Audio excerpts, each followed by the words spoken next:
Hi guys! So kung naghahanap po kayo ng video tutorial papaano po gamitin yung Canva and papaano i-monetize yung Canva para sa mga projects nyo, well, in this video ay gagawa po tayo ng full video tutorial.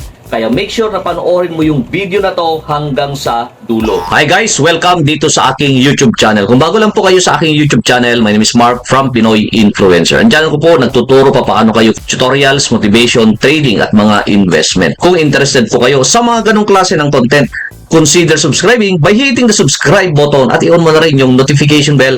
I will notify and update you kapag may bago akong upload na video. Ma-appreciate ko rin kung i-hit nyo na agad yung like at i-share nyo to sa lahat ng kilala nyo. And anyway guys, itong tutorial na to, ito ay step by step. So wag na natin patagalin, let's go! So before tayo mag-start, ano ba yung matututunan nyo inside this video? So unahan ko na kayo guys na itong video na to ay mahaba kasi ito ay step-by-step tutorial. So, number 1, ano ba yung Canva? Pag-uusapan natin ano ba yung Canva, bakit natin kailangan ang Canva, at sino ba yung mismong may-ari ng Canva, or paano natin gagamitin sa day-to-day living natin yung Canva. Number 2, how to create free account, and ito po ay step-by-step. Kasi may mga nagtatanong, okay, paano ba gumawa ng Canva? So, ito ay step-by-step. Anyway, ako ay pro yung Canva ko, pero ituturo ko sa inyo yung free para wala po kayong babayaran. Number 3, Canva homepage tour. I-explain ko lahat. So, paano ba yung homepage? Kasi nagbabago siya from time to time. Katulad ngayon, way back 2024, last year, meron akong ginawang tutorial. Pero ngayon, iba na siya. So, para makita nyo yung, para masundan nyo rin, kung kasi, kung ngayon nyo lang tinignan at yung video tutorial ko previous, so magkaiba na sila. Number 4, how to search templates for your project. So, magkakapaghanap tayo, tuturuan ko kayo paano maghanap ng templates, or pwede rin po yung wala talagang template. Okay? Number 5, how to custom edit design. So, paano ba natin i-customize yung mga designs na meron dyan sa templates? Yan, matututunan nyo inside this video. Number 6, how to add elements. So, ano ba yung mga elements? So, pwede natin kargahan ng graphics, pwedeng kargahan ng music, pwedeng kargahan yan ng iba't ibang mga elements yung video na yon or yung design na ginawa nyo. So, marami pong magagawa. And, number 7, ito po yung bago, which is previous, wala pa nito, yung Canva AI. Alam nyo guys, napakaganda itong Canva AI na to. Parang AI din sa mga iba, pero ito ay nakafocus sa mga designs na kung saan free na po yun. Once nakagawa kayo ng design nyo, free po yun. So, sa akin, meron tayo nyan. And pwede rin po kayong kumuha ng pro kung makikita nyo na po yung importance ng Canva. Number 8, how to save and download design. So, yung design nyo na nagawa nyo or projects nyo na nagawa nyo, paano ba siya i-download and paano natin makukuha and gagamitin natin sa ating mga projects. Alright? And then number 9, how to monetize your projects. So, halimbawa, gusto nyo i-monetize yung projects na ginawa nyo for additional extra income, ituturo ko rin inside this video. So, wag na nating patagalin. Let's go! So, ito po yung step 1 na gagawin natin. So, first, pwede po kayong, siguro ilagay ko na rin po yung link dyan sa description and o kaya sa comment box, okay, para makita nyo agad yung Canva, or ilagay ko na po dyan, canva.com, o itype nyo po yan sa browser ng canva.com, pwedeng ph.ph, or canva.com lang, lalabas naman po yan. So now, gagawa ho tayo from zero, wala pa tayong, sabihin na lang natin na wala pa tayong account, para makagawa po tayo ng actual. So, i-click lang natin itong sign up, and dito sa sign up, hinahanap dito, pwede po tayo dyan sa Google nyo. Okay, para mas mabilis. Kasi yung Google nyo, nandun nakagad yung information. Ngayon, kung gusto nyo naman yung mano-mano nyo ilagay yung pangalan nyo, yung iba't ibang mga information nyo, pwede rin. Yan. So, pero gagamitin na lang natin yung Google natin. So, marami kasi tayong Google account. So, pwede tayong maghanap. Okay? So, marami akong Google account na kung saan pwede nating gamitin. So, halimbawa, ito na lang yung gagamitin natin. Yan. So, dito, magkakaroon, yung password nyo, minsan, yung password nyo sa Google, yun na rin yung magiging password nyo. So, kung gusto nyo tingnan, i-click nyo lang po ito. Okay, so siguro yan na lang yung gagamitin natin. Okay guys, so nakalagin na po tayo or naka-sign up na po tayo gamit po yung ating email. So email mismo yung ginamit ko na Google account or Gmail ko. Yan po yan, para mabilis na po siya. Ngayon, nandyan na po lahat. Ito kasi meron na akong previous design dito. So ito na po yung makikita po natin once na nag-create na po tayo ng account. So ang next natin gagawin, so step by step na tayong ginawa, yun ay ito ay homepage tour natin para makita nyo din. Kaya lang ito ay hindi yata updated na mismong, ito ay hindi updated pala na, ayan, ito yung account natin. So makikita lang natin. So ito po yung homepage tour na lang natin. So ano ba yung mga meron dito? So ito sa mga, ito, halimbawa, nandito po yung home natin. And dito nyo makikita yung mga projects nyo. Kung nag-i-start pa lang kayo, syempre wala pa po kayong project. Ayan, 0 pa lang po yan. And then pwede po kayo mag-create ng design. Ito naman yung mga templates. May mga pre-templates kasi depende po kung ano po yung project na gagawin natin. So halimbawa, para makita nyo yan, ano ba yung project nyo? Once na pumunta kasi kayo dito sa Canva, syempre, ano ba yung project na gagawin nyo? So may business project ba kayo? Yan, nandito na po yung mga templates. Social media ba yung mga projects nyo? Halimbawa, ano ba yung social media? Halimbawa, Instagram post, Instagram stories, Instagram reels, nandiyan na po lahat yan, yung mga social media. Pwede na po kayong maggawa dito. Okay? So, merong education, halimbawa sa school, yan, po pwede po yan. Nandiyan po yung English, Math, Science, Visual Art. Video naman, kung kayo po ay gumagawa ng mga short videos, Facebook videos, video messages, mobile videos, collage, YouTube videos, pwede nyo na rin pong gawin dito sa Canva. Okay? Marketing. So, ano ba yung mga ginamit? May mga ads ba kayo? Meron kayong business card, flyers, logos, print products, cards. So, napakarami yung mga pwede natin gawin. May mga pre-templates na or mga templates na nagawa na. So, pwede nyong i-edit na lang. So, halimbawa, punta muna tayo dito sa social media para makita nyo din. So, ang uso ngayon, di ba, shorts, reels, at iba't iba pang mga short videos. So, pwede nyong, halimbawa, Instagram reels, merong mga design na dito. So, halimbawa, birthday. So, example na lang natin. Madali lang siyang editin. Okay? So, parang, yan o, pwedeng galaw-galawin nga lang siya eh. So, gusto nyo i-customize, click nyo lang pong customize template. And dito, para makita nyo lang din, sample lang natin muna. Dito po. And then, madaling i-edit guys. So, yan, pwede nyo itanggalin. Yan, pwede nyo tanggalin. So, lahat po pwede siya. Edit, drag and drop lang yung pag-e-edit po dito sa Canva at sobrang dali. So, balik tayo dito. So, siguro X na lang natin yan. So, etong brand ay kung gusto yung mayroong brand yung mga gagawin nyo para hindi basta-basta nila kunin. So, pwede po ay maglagay dito yung may brand na yan. And, merong apps. Okay, so yung apps naman ay pwede kayong may AI generation. Ito nga yung maganda. So, ito na yung AI, Canva AI nila. So, yung AI generation nito, ang dami. So, meron silang AI text-to-speech, merong melody muse. Ayan. So, pwede nyong check lahat yan. Napakarami yung kanilang mga AI dito. May sound effects. Gusto yung may sound effects yan. Merong music maker, AI video sound, Aurora Voice Plus. Sobrang dami. Which is, nandito na lahat yan sa Canva. Yan. Audio, may communication, file data management, graphic design. So, ang dami. Which is, nasa apps yan. Then, meron silang Dream Lab. Ano ba yung nai-imagine nyo? Ano ba yung gusto nyong mangyari? Ano ba yung image na gusto nyong magawa? Meron dito yan. Pero, syempre, meron yung upgrade.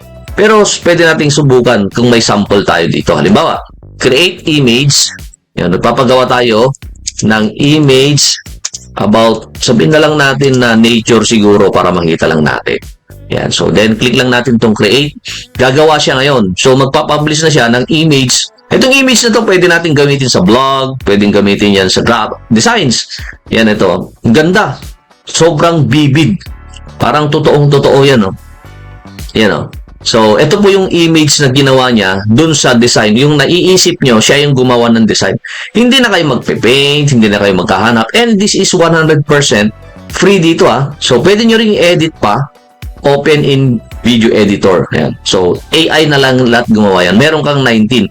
Ako kasi, okay, ito ay sample nyo lang ha. Ako kasi, kung kayo po ay naka-pro, unlimited po yan. Ayan. So, yan yung mga magagawa po natin dito po sa mismo Canva. Now, balik tayo dito sa home and pwede na tayo mag-create ng design. So, itong mga to, ako, personally, nag-pro ako kasi ito po yung ginagamit ko paggawa ng thumbnail. Yan po yung purpose ko kung bakit ako bumili. Now, bago kayo mag-start, kung gusto nyo lang munang maaral ito, so pwede muna kayo sa free. Wala muna kayong babayaran. Yan lang po yung gagawin nyo. Pero, kung kayo po ay, halimbawa, pwede nyo maging hanap buhay, pwede kayo sa Pro. Kasi, mura lang naman, 399 yata yung 1 month. So, depende sa inyo hindi ko kayo pinipilit. Sinasabi ko lang. Yan. So, pwede na tayo mag-create ng design. Ano ba yung gusto nyong gawing design? So, ito, nandito nga kanina, di ba, sheets, docs, whiteboards, presentation, social media, photo editor, videos, print products, websites, customize, and you can upload. So, siguro magsasample na lang tayo. Ano ba yung sa tingin nyo pwede natin gawin? So, siguro, pwede tayo dito sa dami kasi, pwede nating magawa dito. Facebook post, madali lang siya. So, halimbawa, Facebook post yung gagawin nyo para ito yung popular. Pero lahat magagawa natin kasi yung Facebook post, di ba may mga size yan. So, tamang-tama kasi ito, hindi nyo na susukat-sukatin pa. Ito na mismo yung actual size niya. Now, ano ba yung gusto nyong gawin? Let's say, ano ba yung Facebook post na gagawin nyo? Halimbawa, sabihin na lang natin na ano bang mangyayari. So, sabihin na lang natin na birthday. Birthday na lang para hanap tayo ng template about birthday. Yan. So, gusto natin birthday yung template. So, ito yon. So, halimbawa, mag-greet kayo ng happy birthday. And papalitan mo lang tong image. Pwede na po yan. Yung mga free pala, meron siyang katulad nito. Ayan. Pero syempre, yung ibang tao naman yung ilalagay mo dyan. Yung halimbawa, yung kaibigan nyo, then pupunta ka na lang dito sa upload. So, halimbawa, papalitan mo ng face. Halimbawa, ako. Yan, nilagay natin yan. O, edi ako na yung birthday. Ganun lang kasimple. Drag and drop. Ito pong mismong Canva. Napakadali. Pwedeng galawin yan. So, dito na tayo ngayon sa editing na tayo. Paano ba yung mga gagamitin? So, dito sa edit, okay, ikot na tayo So, dito sa edit, pwede nating, eto halimbawa, itong picture ko na to, pwede nating lagyan yan ng background. So, halimbawa, lagyan natin ng shadow. Click lang natin yan, then lagay lang natin itong outline.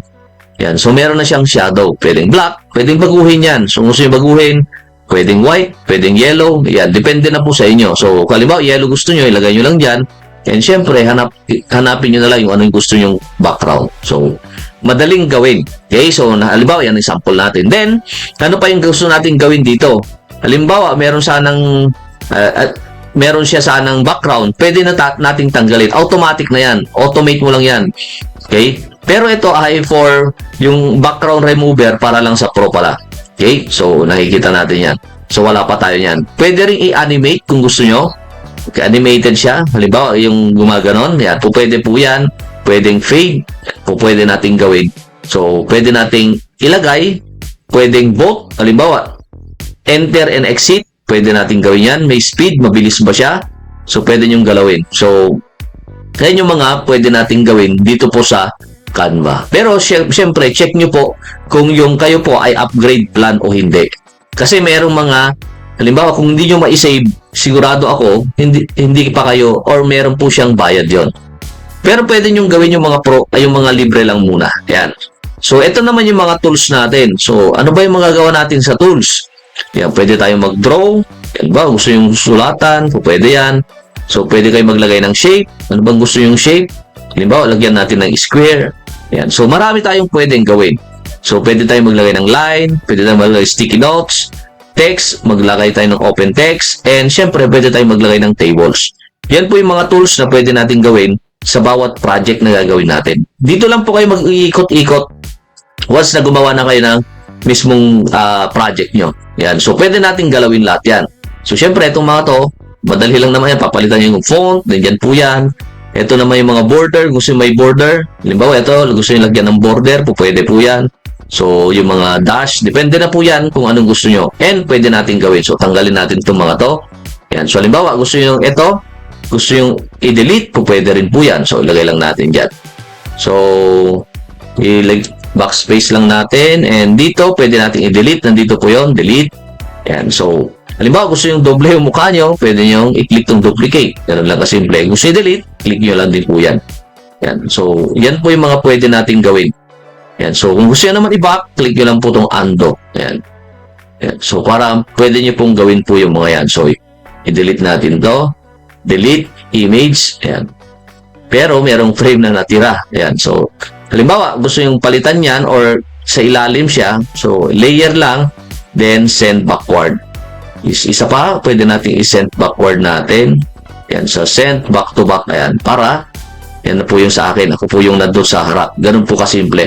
So marami po tayong pwedeng gawin dito. Now, siguro iniisip nyo na, okay, gawa ko na. Nakagawa na ako ng isang image. Ano po yung next? Di ba, nandun kanina sa ating title or dito sa intro natin. Ano yung next? Pwede nating i-save. So, paano naman i-save? Click nyo lang po itong share and i-click nyo lang po itong download. Yan. So, check nyo po kung kayo po ay, kung po pwede po yan sa Pro. So, halimbawa, kung hindi nyo ma-save, usually, merong bayad. Yung mga merong kayo na ilagay dyan na may bayad. Pero, kung by download, click nyo lang po itong download. Yan. So, merong nakalagay dyan. Pwede yan. Wala akong nailagay dyan na may bayad. So, ganun lang kasimple, mag-create ng design. Now, kanina, okay, punta tayo sa isang account ko naman. Okay, so, balik tayo dito, punta tayo ngayon. Ito po yung account ko na main. Ito yung main account ko naman. Which is, ito naman yung Pro. So, marami tayong nagagawa dyan. So, ito, tignan nyo guys yung AI na Canva nila. Ang dami yung magagawa. So, dito na tayo sa number 7 kanina sa intro natin. So, dito, click lang natin tong Canva. Etong Canva AI, marami po tayong pwedeng gawin yan, no? So, gusto nyo yung plain. Pwede kayong gumawa ng team ng 90s. Pwede kayong gumawa ng toasting marshmallow. Skincare. Marami. Yung cats. Yan, cat play with a ball. I-type nyo lang. Siya na yung gagawa. Okay? So, halimbawa, meron po kayong blog or anything na may gusto nyo, meron kayong quotation, gusto nyo merong background na image para naman siya ay clickable, pwede nating gawin. Okay? So, halimbawa, plain runway with beautiful. So, ano pa ba yung gusto yung paggawa? So, halimbawa, ito na lang yung beach. Okay, sabihin na lang natin, create me image, sabihin na lang natin near beach or beachfront. Okay, sabihin na lang natin beachfront. With, sabihin na lang natin, sabihin na natin na family, merong family na nandun. Check natin kung ano yung gagawin niya. So, click lang to, submit. So, yung idea ko na in this video tutorial, titingnan natin kung ano yung gagawin niya. Yan. So, titingnan natin. Ito yun, guys. So, ito yung nagawa niya. On prompt, guys, ito. So, ngayon, ang gagawin nyo, kung kayo po ay monetize or kayo po ay, yung binili nyo ay naka-pro kayo, pwede nyo na siyang i-upload. Ito yung pwede nyo rin i-edit pa. I-click nyo po ito. Sa halimbawa, i-edit pa natin. So, pwede pang i-edit. Ganun kaganda po itong pro nila. Ganda ang linaw. Parang totoong-totoo yung mismong video na yan, Yan. So, halimbawa, meron po kayong gustong ilagay dun sa blog nyo, yung blog na tinype nyo, ito na po yan. And this is, wala po siyang, kumbaga, walang copyright kasi ikaw na mismo yung gumawa dyan. So, pwede nyo pang baguhin. Yan, pwede nating Villa Verde. Ano ba yung mga gusto yung gawin? Aero. Ayan. So, pwede rin background remover. Gusto nyo yung background remove. Marami pa yung pwede nyo gawin. So, halimbawa, gusto ko na mismo yon. Okay? So, balik tayo dito. So, balik nyo lang. Then, balik lang tayo. So, pwede nang yung mismong ginawa natin ay ito na mismo. Pwede nyo na download. So, i-click ko lang tong share. And then, i-click ko lang yung download. Okay? So, and then, click ko lang yung download. Yan. So, meron na akong design. Kung gusto yung magbenta, ito na yun. Ito na yun. Paano naman natin i-monetize? Okay? So, may mga tao kasi na kailangan nila ng image sa mga ginagawa nilang post. So, pwede na kayo magbenta. Okay? So, pwede nyo siyang i-charge. Sabihin na lang natin na 100 pesos or 300 pesos yung design na to. Kasi, kesa naman sila ma-penalty doon sa copyright. Ito, hindi wala ng copyright. Once na binigay nyo sa kanila, pwede nilang lagyan ng quotation nila sa kanilang blog, post dun sa Facebook sa instant, lahat po pwede. So, ganun kaganda po itong Canva. Marami pa tayong pwedeng gawin. So, siguro gagawa pa ako ng mga video tutorial nito kung paano naman. So, halimbawa, sabihin na lang natin na paano natin itong Canva AI, magfo-focus lang tayo sa Canva AI at paano natin i-monetize yun. So, okay? So, kung gusto nyo ba yung ganon? So, ituturo ko sa inyo sa video tutorial o dito sa ating YouTube channel na to. Gagawa tayo ng mga tutorial kung paano nyo gagamitin. So, ito lang yung aking masishare in this video. Sana nakuha nyo po yung step by step at paano gamitin yung mga iba't ibang mga feature na meron po dito sa Canva. Pero gagawa pa tayo ng mga iba't ibang mga courses dito gamit po yung Canva. Iisa-isahin na natin ngayon. So, ito yung intro para nakaka-create na kayo ng account.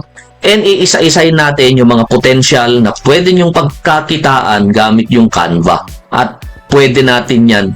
Ituturo ko lahat dito sa YouTube channel ko na to, sa Pinoy Influencer Main Channel. Kung nagustuhan nyo po yung tutorial at nagkaroon kayo ng kaalaman at mga bagong kaalaman tungkol dito sa Canva, okay lang ba guys na i-hit nyo po yung like? At kung nakarating kayo sa part ng video na to, pakitype naman po dyan sa comment box yung I love Canva. Meaning, nakarating kayo sa part sa video na to. So once again, this is Mark from Pinoy Influencer. Thanks for watching and see you on my next video. Thanks and bye-bye.